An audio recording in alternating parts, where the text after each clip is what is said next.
Welcome, everyone. This is season 10, episode 5 of Carefree Black Girl, where we discuss everything carefree, black, and girl.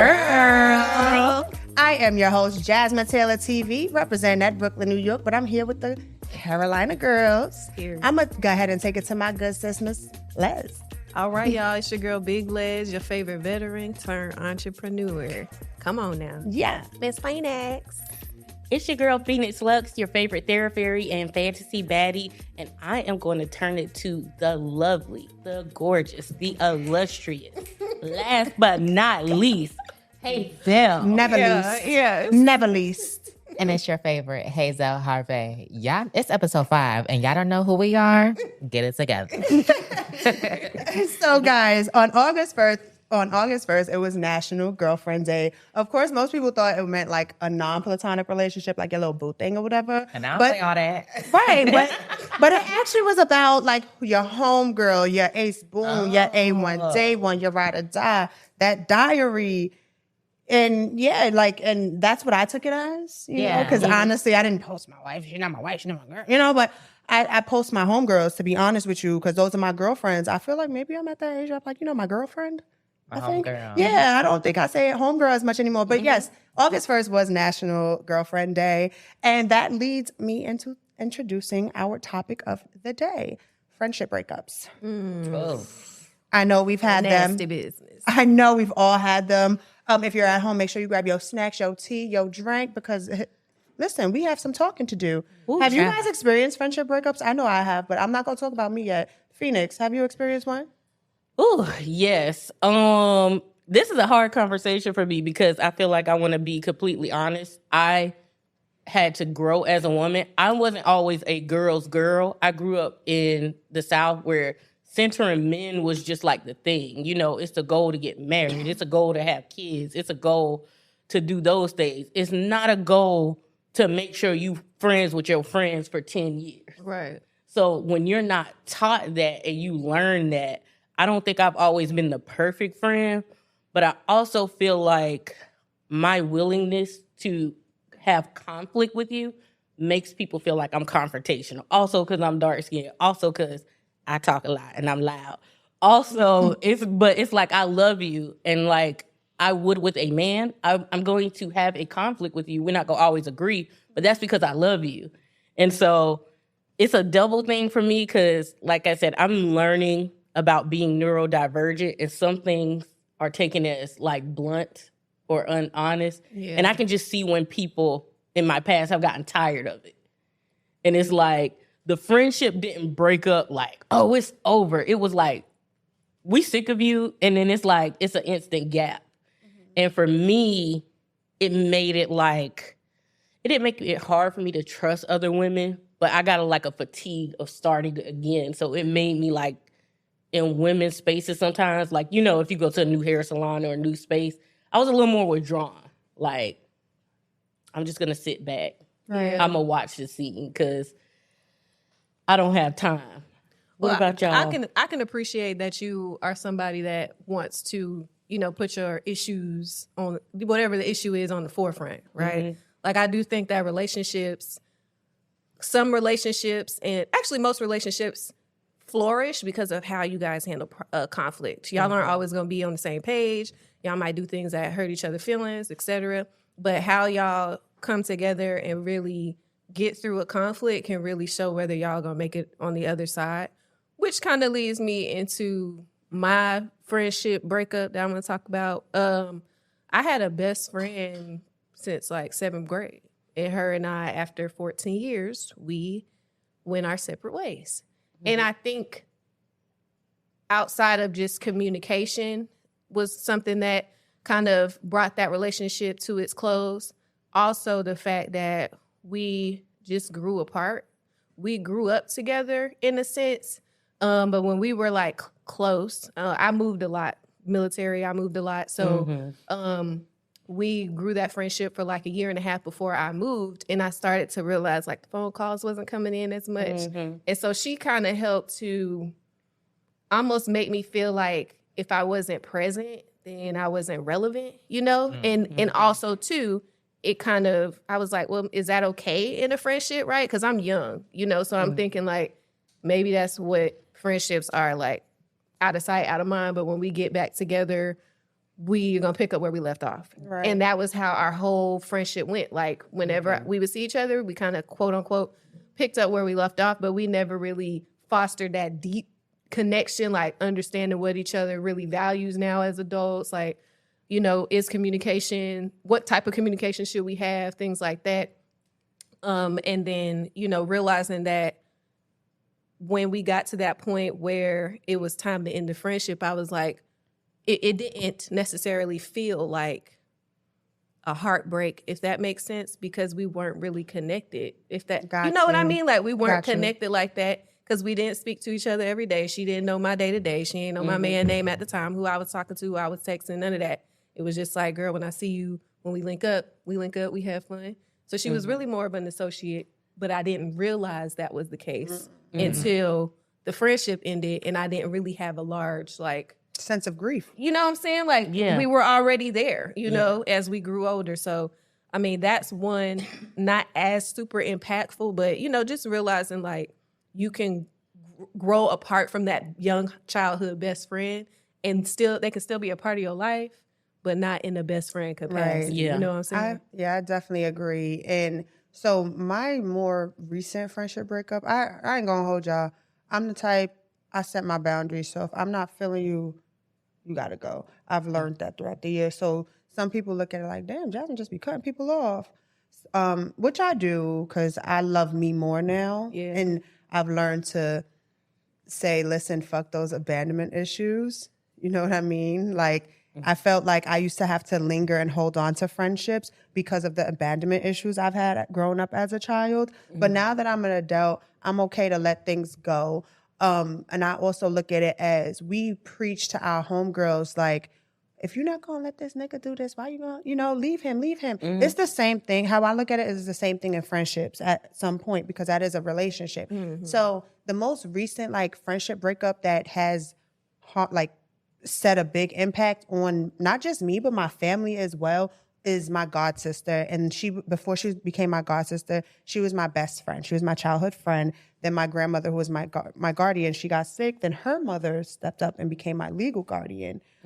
So that's from like 11 years old. And that's deep. You know, it's more than just you're my best friend. Yeah. We're family now, legally, like the courts, you know what I mean? Yeah. So it was always a lot of like, and as I've grown older, I realized it was a lot of, well, my parents are doing more for this for this girl who is without, and now it's like animosity, it was jealousy, it was envy, and we stopped talking because, like, once I moved to North Carolina, a few of my friends, once I moved to North Carolina and realized who I am as a woman, as a friend, as a mother, as a person, it was, oh, well, Jasmine thinks she's too good now that she got her life together, or this and that. Well, yeah, I am better than what I used to tolerate before. I am better than sitting on the phone with you gossiping all day. Yeah. I am better than just Things going just changed. to link with you, getting high and getting drunk all day. Yes, I am better Life than that. has It's like, I don't want to do it no more. Like, and you should want better for you too. yeah, and it hurt me for a while, but now as I realized, like, I wasn't the problem, because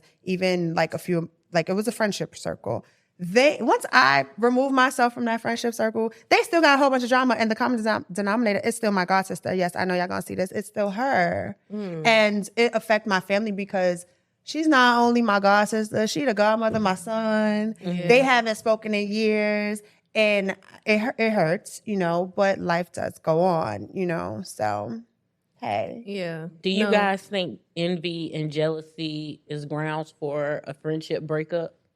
Because I know you touched on that. Yeah, absolutely. Because how I look at it is, if I'm your friend, especially in this situation with my god sister, you saw my grandmother getting sick. You went to your parents and said, hey, I have a best friend. You know, Jasmine, my best friend from down the block, her grandmother's getting sick. God forbid her grandmother dies. Where is she going to go? You guys think you could take her? You took that initiative, which I'm forever grateful for, and brought it to your parents. And, you know, they took care of me because you said my best friend needs help. And then you just shitted on me. And because I remember once, like, her mom, which is my godmom, sold the house, she helped us all out move into our own crib. Well, why does Jasmine get this? Like, she always gets things handed to her because basically she said, I get things handed to me because I'm an orphan, is how she wanted to put it in short. But you're my best friend. You're the one who wanted to help, so I thought. You know, so it kind of is like the jealousy and envy is kind of like that. It's not my fault I do more chores than you, so I get allowance. Like, that's really what it fell down to. Yeah. But yeah, it was a lot. So that friendship breakup, it hurt not just, like I said, myself, but it hurt my family as well. Even my godmom, like she and I, we speak here and there. She'll tell me happy birthday. She'll tell me happy holidays, but that's about it. We don't have the closest relationship or anything like that. My son does not speak to his god brother or sister, so it hurts. So. Yeah, and I think a lot of people don't realize that you can be envious and jealous and not know it. Like a lot of people, like, because I think we're all human. A lot of us as humans don't like to like own up and take accountability when we are upset of how people are moving in life or just like, you know, certain things in life. A lot of us tend to block that out and think, oh, we're not jealous of you. What are we jealous of? I have this and I have that, but no, like you lacking something. You wish you had this one part. And also in what I think of it as is just more of, I wish I can get to experience that part of life with you. I see you doing it outside, but I wish I can experience it with you. I've been real quiet because I am currently going through a friendship breakup. And the last conversation that I recently just had is just not, and I want to get your guys' opinions about it too, it's not bringing it, because you also been more, you know, open today about, you know, you and your god sister relationship. And it's about like bringing you and a friendship's problem to other people or bringing it to the public. As we kind of all seen recently, in this past month, Carisha and JT, a couple months ago, they got into a little like social media war. And like recently of now, they both been doing their own interviews, discussing about how their friendship is now. And like a lot of people feel like with friendships, breakups especially, you don't bring that into the public or into other people's business. That's you. That's an A and B conversation. You shouldn't be bringing it to C or D. And my aspect is we're all human. We have to vent. We have to rant. And we all have to let another person know of what our feelings is, because sometimes you can't go to that friend that you're breaking up with to let them know, hey, sis, or hey, bro, this is how I'm feeling, you know? So it's a little hard for me in my situation now because, you know, we were so tight.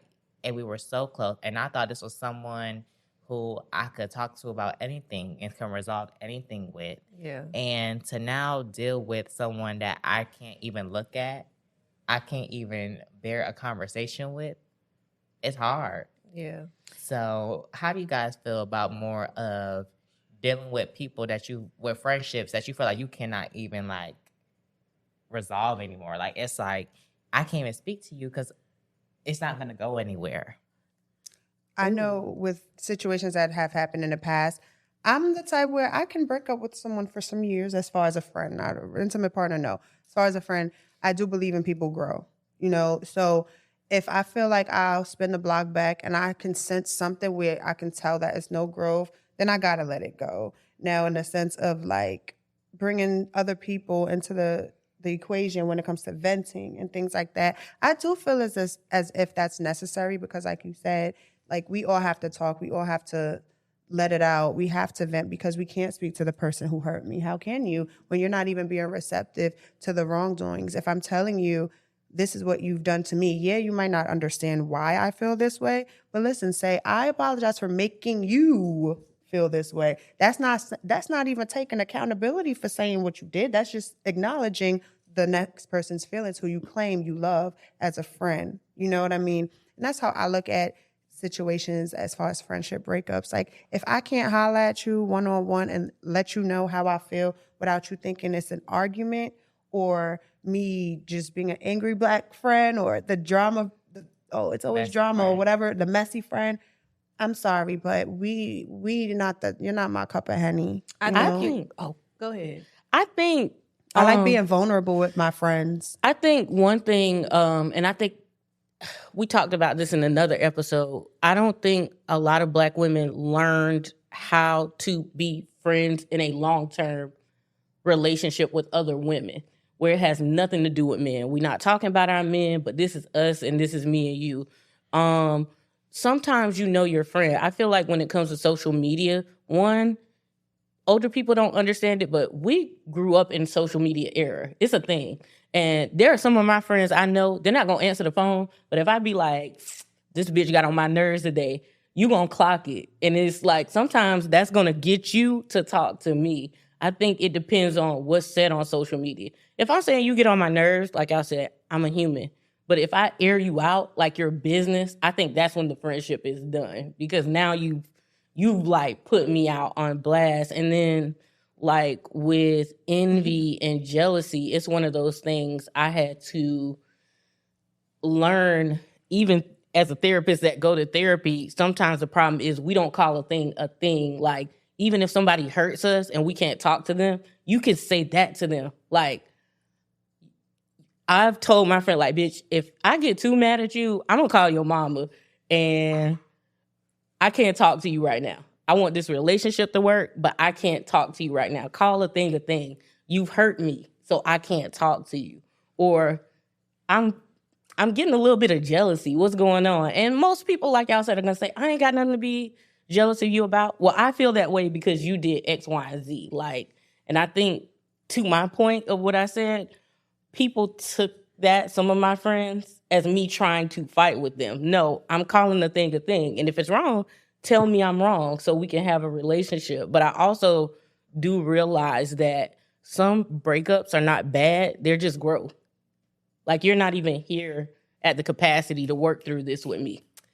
You're not even here. Because whatever it is, it's too much, it's too thick for you, and you're stuck in it. And so I think it's okay, too, to not, like, run yourself ragged, even for childhood friends, because there can be that point where you called a thing, you said a thing, you talk to people, and it's just not working, and it's okay to walk away. I think one thing I've learned is I've become a little more discerning before it got bad. All of my friendship breakups when I was younger ended terribly. Like, we were about to come to blows. Like, bitch, we can fight outside right now. But now it's just like, I see where this is headed, and I'm okay not going there with you. And I'm not angry at you. I got love for you on your path and your journey, genuinely. But I'm just not meant to walk it with you. And I know, like, we say that quote, like, some people are there for a season. I believe sometimes I'm in people's lives for a season. I can see it. Like, they're done with me. Whatever I'm doing, whether it's positive or whatever, it's rubbing them the wrong way. And it's okay for me to step out their way, too. Yeah, that's true. Miss Leslie. Yeah. Sister Leslie. No, yeah. What's on that soul, girl? Ooh, yeah. Let it out, girl. We got you, girl. This one is more like a lot of y'all's commentary about like growth, jealousy, envy, like not being able to feel comfortable talking to your friends or whoever it is you having conflict with. It reminds me of my relationship with my mom. Oh. Because like, honey, yeah, we don't have a relationship right now. And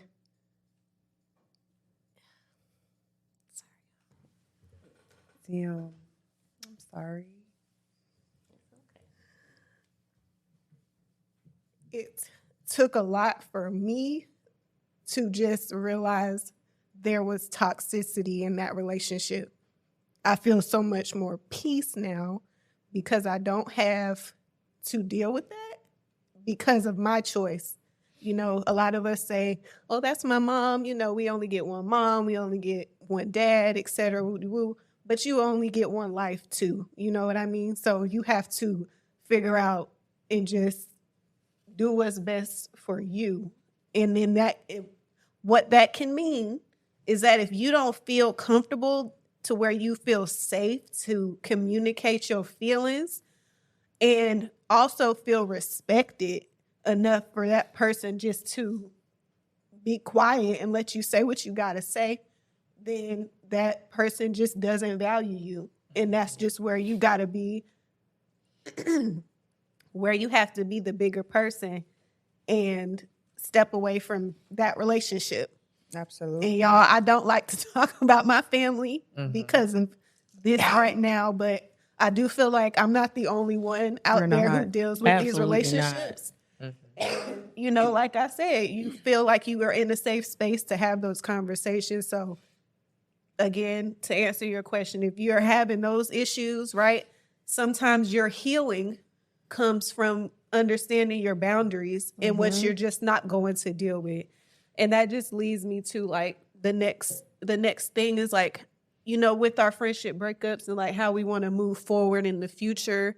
Like, how can what is your advice for people who may be going through a friendship breakup and how you can move forward and just like heal so that you can come into your relationships, your next friendships just better, and so you can do better?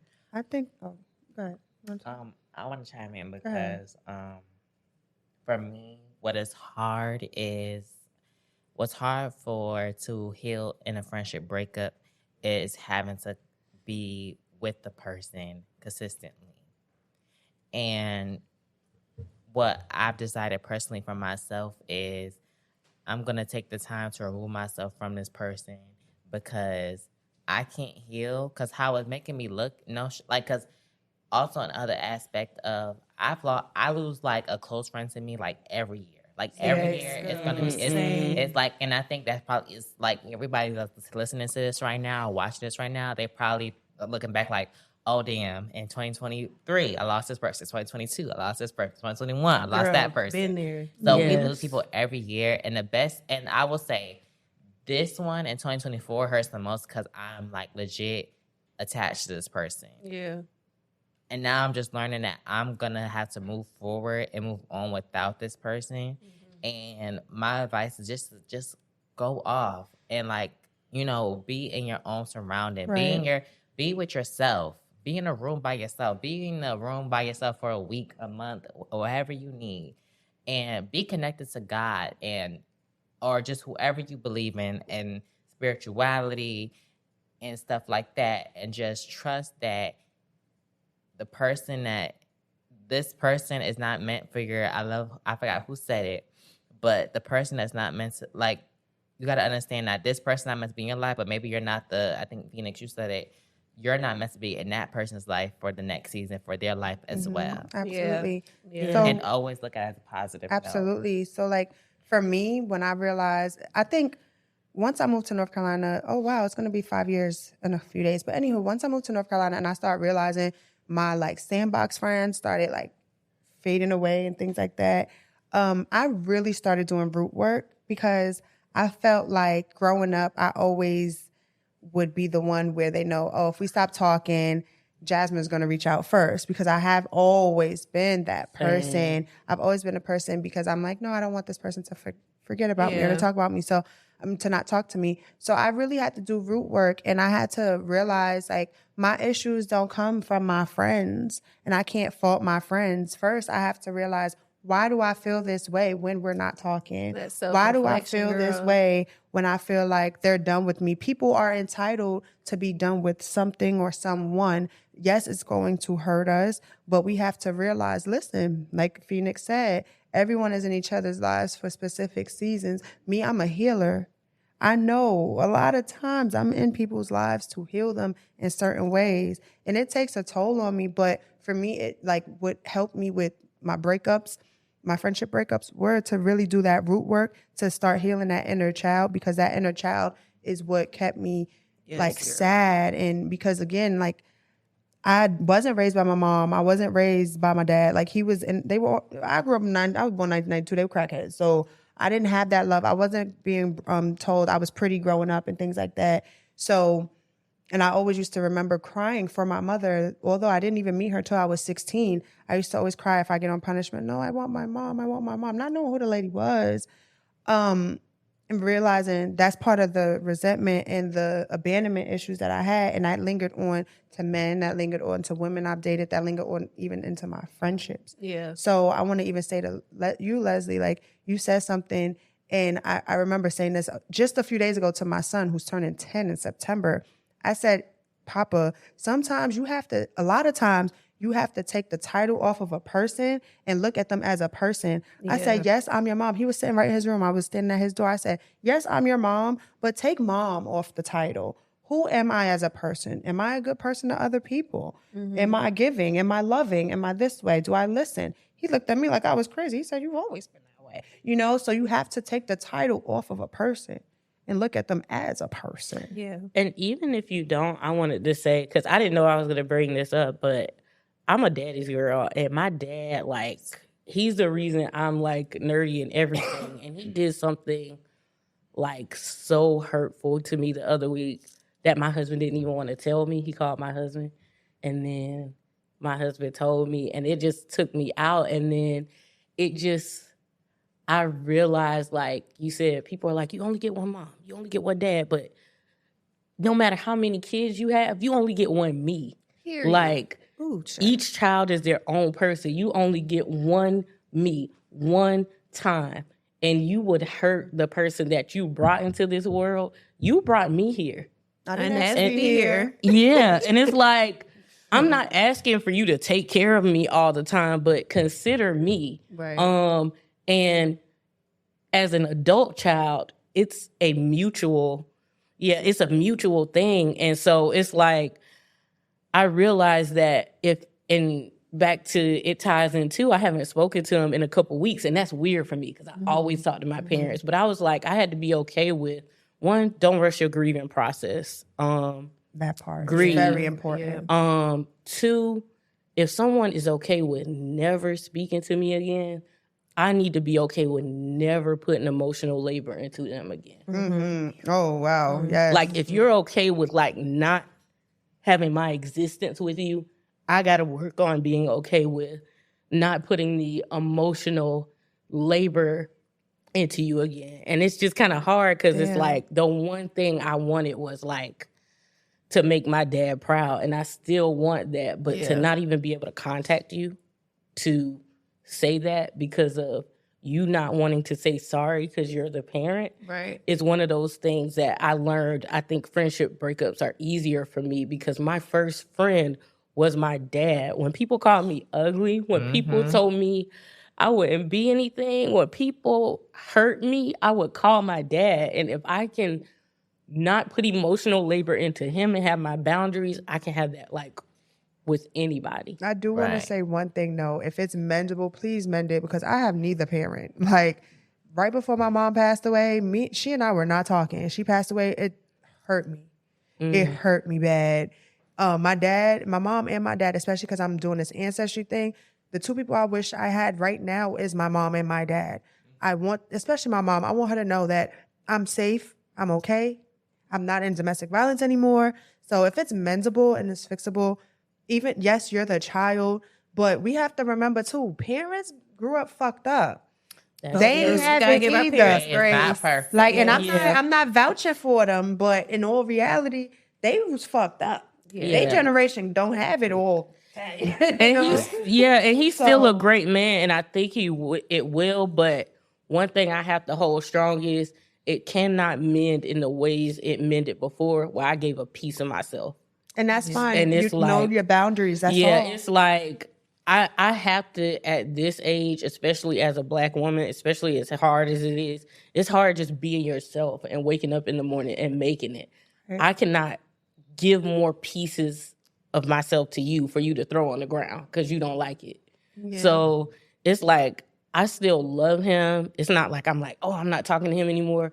But even the distance, it hurts because the relationship is altered. Like Hazell said, like, even if you're in close proximity to a person, the emotional space hurts.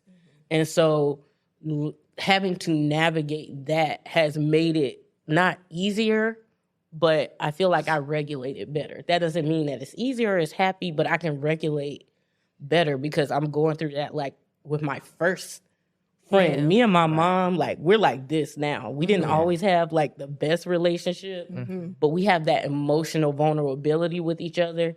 And I think it's just harder with my dad because he's a traditional man. So me and my mom were able to weave through that as women, but when you have other relationships, it's just a little harder. And I want to say, to kind of end this off, if you guys feel like this is a good place, because y'all spoke on family relationships, and it's crazy because now, like in the past, like I think today or yesterday is a full year. We'll make a full 2 years where my blood sister has been blocked from contact with me, and I think with family and just friendships in general, y'all, it takes time. And I think I'm now in the point of time where I can, hit that unblock button. I might not remember her number now, but I think everything also takes time, like with everyone. So I want people to remember that too. Like, don't think that the people that you are gonna like, because even 2 years ago, 2022, I said I'm blocking her, fuck her, and like I don't care. Like I'm not gonna let nobody mess with my peace and X, Y, and Z. But I could come to now where it's been 2 years now. I could say I could unblock her and finally feel like I'm at peace with myself to move on with you. If she does not want to move on, that's okay. But for me, I can say for myself, I can move on. Right. So just remember, guys, it takes times with, that too. Don't think that these people are not going to be in your lives ever again, because they can come back. Those feelings, you might even run into that person. God or whoever you believe in might come put that person in your life again. And it might feel like, what was we mad at each other about? Or fuck whatever I felt. This right here feels good. So just remember that, y'all. It takes time too. And I want you to remember that for yourself too. Currently, sure, I sure the fuck will. Right. Let me tell y'all something before we close out. I would never cry on camera. So this is like.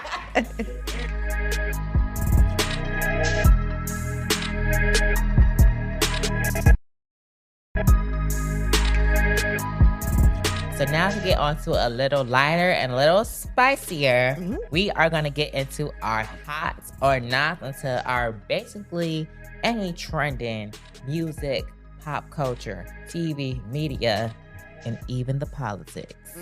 So first, we're going to talk about Miss Doechii. We talked about Doechii on our last few episodes with Alter Ego. She just dropped a new freestyle called Nissan Altima. If you don't know what a Nissan Altima is, your auntie or your mama do. So we're gonna give Somebody Nissan, had one. Okay, so we're gonna give Nissan Altima by Doechii, her freestyle, a hot or not. And 1, 2, 3. Hot. As fuck, like a Did we Texas. all agree? We got all agree. Baby, Doechii is just one of them girls who's gonna bring to you different. If you're one of those people that are like, oh, I'm so tired of female rap sounding the same, talk about popping coochie and the same beat, X, Y, and Z, Mrs. Doechii is gonna give it to you different every time. The last one we talked about was Alter Ego, and can we all agree that Alter Ego does not sound like Nissan Altima? No, it doesn't. It sure don't. But that's what you can expect With from Doechii, Doechii, yeah, is that the is true. unexpected. Because sis is a lyricist, a singer, like a dancer. She's an artist. She's on like my her type own, of for rock. sure. A talent. Nissan Altima gives me what I was talking about with other artists. I want to feel like you like your shit, like you didn't just write it and it's like, it's too late, it's due now. But I love listening like to each of her tracks is like a piece of artwork. Yes. Like from like I'm a Doechii fan, so So shout out to Doechii. Yes. We are now gonna get into some politics. And as you guys saw last episode, baby, we was recording and it was breaking news that Kamala. Okay. You gotta get her name right. Sorry. Whoa. Kamala. Yeah. yes. So as you guys saw the last episode, we had got breaking news that Kamala, Miss Harris, has now taken the place of Joe Biden as a Democratic president. Prime So, Minister. baby, we are on road to our first, not black female, but our first female president. So how have y'all been feeling about her campaign? Because, baby, Last time I saw, Megan Thee Stallion was standing with her, and she said, "Akane Afeku." I thought she walked down. So, how are y'all feeling about Miss Kamala? Kamala, girl, we got you. How are y'all feeling about Mrs. Harris' campaign? So we're gonna give it a 3, 2, 1. Hot. I'm gonna say not. I'm gonna say hot. And I love Megan. Y'all know I'm a hot. Y'all know this, but I don't think it's her fault. But I think there is a lot of. I think there is a lot of like, and I don't think it's her fault, but I think it's like a lot of media trying to snatch and pull at things. And I don't think it's just, I'm gonna say it not just to Kamala, but the way our politics are, period. How they are, it's like the TikToks and stuff are cute and cool, but I need my people to like know y'all policies and stuff. And like I said, she is a great debater and stuff. I want her to focus more on how afraid Donald Trump is of her, to face her face to face versus the handshaking and stuff. Because I'm good. Like, there's no way I'm voting for the other side, but I really am scared for the people who are just not aware of how dangerous things are, or they think other things are an option. So it's more of a criticism as a whole and not just her. You feel like it's spicy, so I don't agree.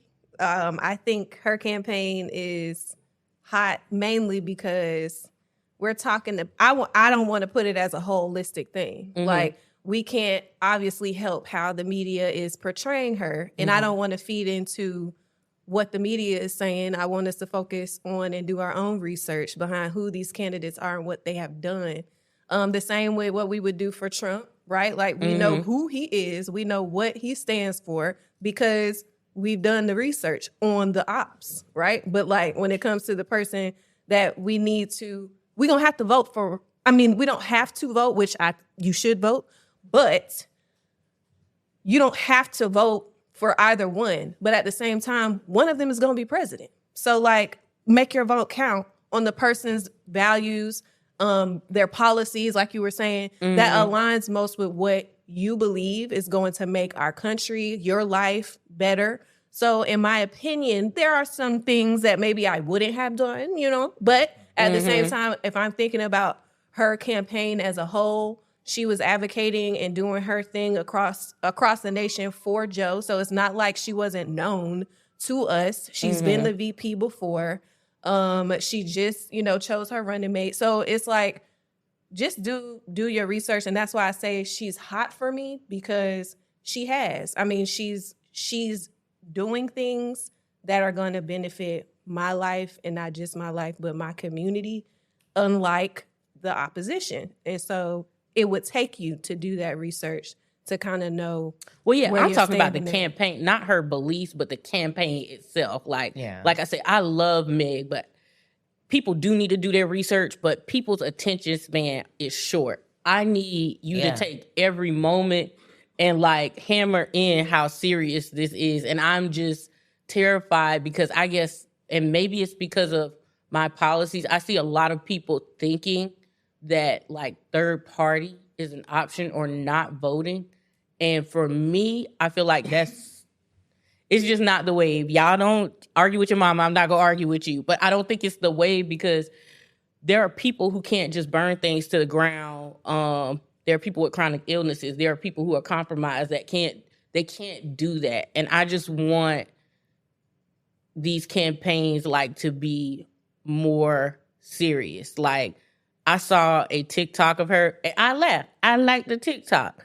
But outside of myself, I'm worried that people are going to focus on the gimmick and not the message behind it. She's doing the work, but I feel like marketing is getting in the way of that a little bit. That's politics for you. Yeah. I feel like, and so again, y'all know me, listen, good or bad, whether you're for them or not for them, whoever wants to win is going to do their best to look good.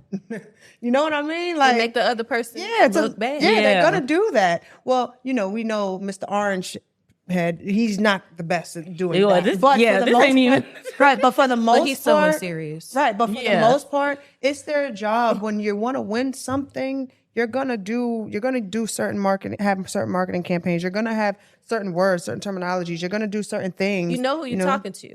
Like, you Yeah. know who you're talking to. Yeah. That's what marketing is. Exactly. Knowing your Yeah. target audience. Yeah. So I do feel as though that's how the game goes. Yeah, I think I'm Hey, more. they playing the game. She playing Yeah, the I game. think I'm more staunch because I don't want no I marketing. appreciate seeing her more because it's the most Yeah. I've seen her for years. Now, y'all know me, I'm not huge into politics, so I'm not only just doing I already know about Trump. I'm not just doing my homework on Kamala. There's different parties as well. Like, I'm not just saying, oh, I'm left, I'm right.